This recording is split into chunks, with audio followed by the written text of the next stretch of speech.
안녕하세요. 코인요다 김정희입니다. 오늘은 지난 3월 7일 현지 시각 말이죠. 우리나라 시각으로는 3월 8일 백악관에서 열렸던 암호화폐 총수들과 트럼프 간의 정상회담이라고 하는 크립토 서밋이 열렸었죠. 여기 참 기대가 많았었는데 우선 이것을 평하기 전에 여러 내용들을 총정리해 봤습니다. 일단 하나씩 읽어 드릴게요. 첫째, 전략적 비트코인 준비금 행정명령에 따르면 전략적 비트코인 준비금은 재무부가 형사 또는 민사 자산 몰수 절차를 통해 입수한 비트코인을 자본화하는 것입니다. 이 준비금은 비트코인을 준비 자산으로 취급하며 판매하지 않고 유지하겠다는 것입니다. 다른 정부 기관은 보유한 비트코인을 이 준비금으로 이전할 수 있는 법적 권한을 평가해야 하며 30일 이내에 보고서를 제출하도록 했습니다. 재무장관과 상무장관은 추가 비트코인 획득을 하기 위한 예산 중립 전략을 개발하도록 권한을 부여받았으며 이는 미국 납세자에게 추가 비용을 부과하지 않는 방식이어야 한다고 합니다. 이 조치는 비트코인의 고정 공급하면 2,100만 개죠. 이것과 디지털 금으로서의 가치를 인정하며 미국이 디지털 자산 전략에서 선두를 달리려는 의도로 내포하고 있습니다. 그 다음에 미국 디지털 자산 비축은 비트코인을 제외한 다른 디지털 자산, 예를 들자면 이더리움 등인데요. 이런 것을 보유하며 역시 몰수 절차를 통해 획득합니다. 이 비축의 관리 전략은 재무장관이 결정하며 책임 있는 관리 방안을 포함해 판매 가능성도 고려됩니다. 그러나 추가 자산 획득은 추가 행정 또는 입법 조치 없이는 이루어지지 않도록 했습니다. 정책 실행 세부 사항 행정명령은 다음과 같이 세부 일정을 포함합니다. 모든 정부기관은 보유 중인 디지털 자산, 즉 비트코인 및 기타 자산에 대한 완전한 회계를 30일 이내에 재무장관과 대통령 디지털 자산 시장 작업 그룹에 보고해야 합니다. 재무장관은 법적 및 투자적 고려사항에 대한 평가를 60일 이내에 제출해야 합니다. 디지털 자산의 처분은 범죄 피해자 보상, 법 집행기금, 그리고 관련 법률 등등등등에 따라서 이루어져야 합니다. 이러한 조치는 정부의 디지털 자산 보유를 중앙화하고 관리 및 가치를 극대화하려는 목적을 가지고 있습니다. 예를 들자면 과거 10년 동안 정부가 약 19만 5천 비트코인을 약 3억 6천만 달러에 판매했으며 이를 보유했다면 약 170억 달러의 가치를 가졌을 것으로 추정됩니다.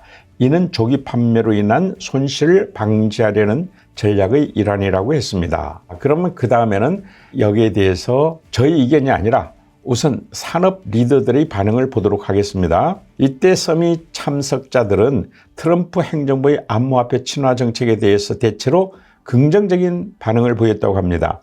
코인베이스 CEO 브라이언 암스트롱은 서밋 전 CNBC와의 인터뷰에서 트럼프 대통령이 미국을 암호화폐 수도로 만들겠다는 데 도움을 준 것에 감사한다 라고 밝혔습니다.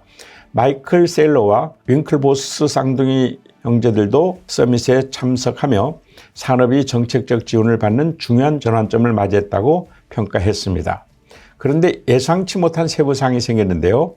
흥미로운 점은 이 서밋이 트럼프 대통령의 개인적 암호화폐 사업, 예를 들자면 월드 리버티 파이낸셜과 연결될 수 있다는 우려가 일부 제기되었다는 점입니다.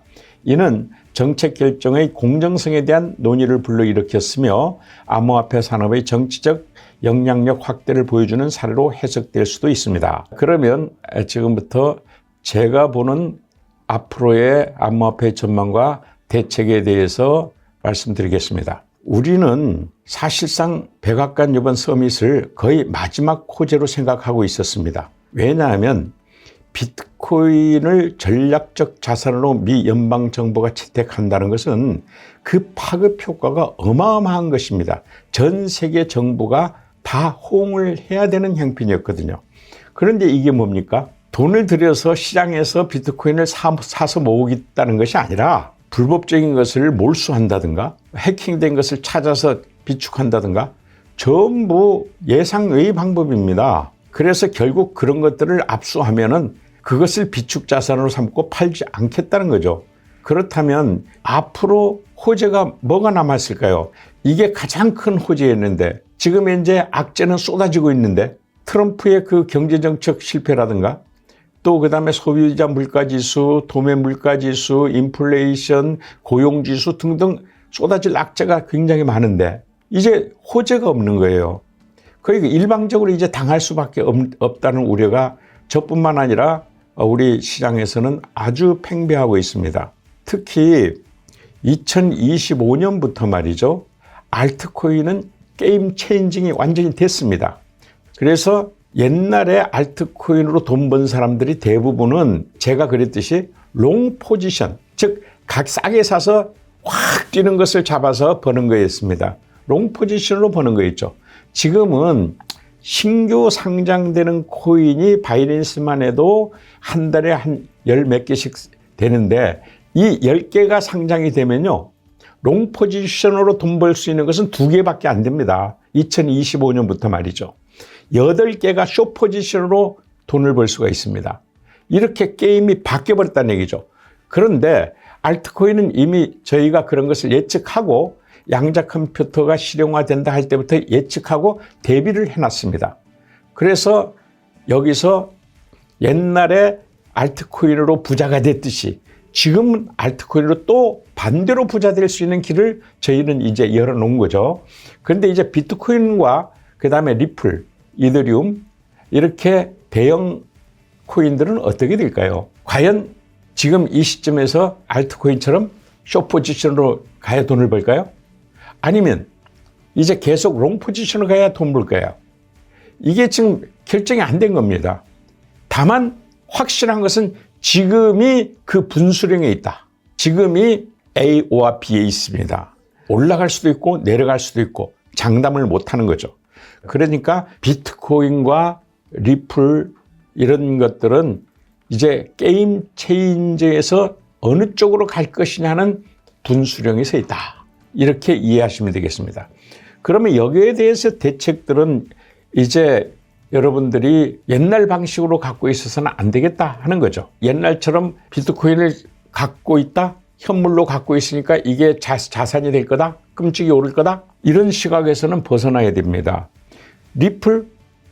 당연히 오를 거로 생각해서 우리가 사놨잖아요. 많이. 오르긴 오를 건데요. 이제 옛날처럼 오를 거라고 하는 기대는 접어야 됩니다. 이제는 어느 선에서 빠져나와야 되느냐? 이거부터 생각을 해야 돼요. 계속 추락하지는 않겠죠.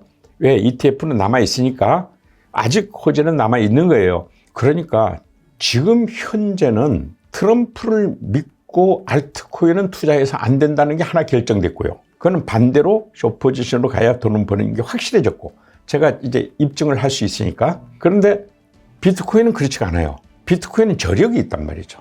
트럼프가 옛날에 막 공격할 때도 살아남은 게 비트코인이라는 거죠. 그런데 그렇게 할 때는 비트코인의 이 많은 그 관계자들, 투자자들, 이런 사람들이 많이 희생당하고 나서야 대책이 나오지 않겠느냐. 따라서 그때까지가 가격이 추락할 때가 아니냐. 이렇게 보고 있는 거죠. 비트코인은 의외로 단단합니다. 단단하기 때문에 지금 여기서 트럼프가 옛날처럼 반암호화폐로 돌아선다고 해서 비트코인이 망할 염려는 없는 거예요. 다만 우리가 두려워하는 게 뭡니까? 어느 일정 부분까지 떨어질까 봐 두려워하는 거예요. 그 떨어지는 과정에 우리가 어떻게 대응할 것이냐 하는 부분이죠. 이 점은 반드시 여러분들이 짚고 넘어가야 될 부분이고 지금은 일방적으로 가격이 오른다 하는 데만 투자했다가는 안 되는 시점이라고 제가 설명드리고 있는 겁니다. 그래서 이제는 가격이 오를 때 돈 벌었던 시대의 역순을 생각하세요. 가격이 오를 때 돈 버는 방법을 롱 포지션 방법이라 하고요. 지금부터 가격이 추락할 때 돈 버는 방법을 숏 포지션이라고 할 텐데 여러분들은 이제 숏 포지션도 배워야 합니다. 그럼 그건 선물 거래 아니냐? 당연히 선물 거래죠. 그런데 선물 거래에서 레버리지만 안 하시면 돼요. 레버리지라는 것은 마진, 돈을 꿔가지고 10배수, 5배수 하는 그런 거 아닙니까? 그 이자 내야죠. 그런 거 하지 마세요. 1대1 선물 거래를 하시면 그 현물 거래에 딱 반대입니다. 그래서 여러분들은 이제 진짜 한번 배우셔야 될 때입니다. 선물 거래도 배워서 요긴하게 써먹자.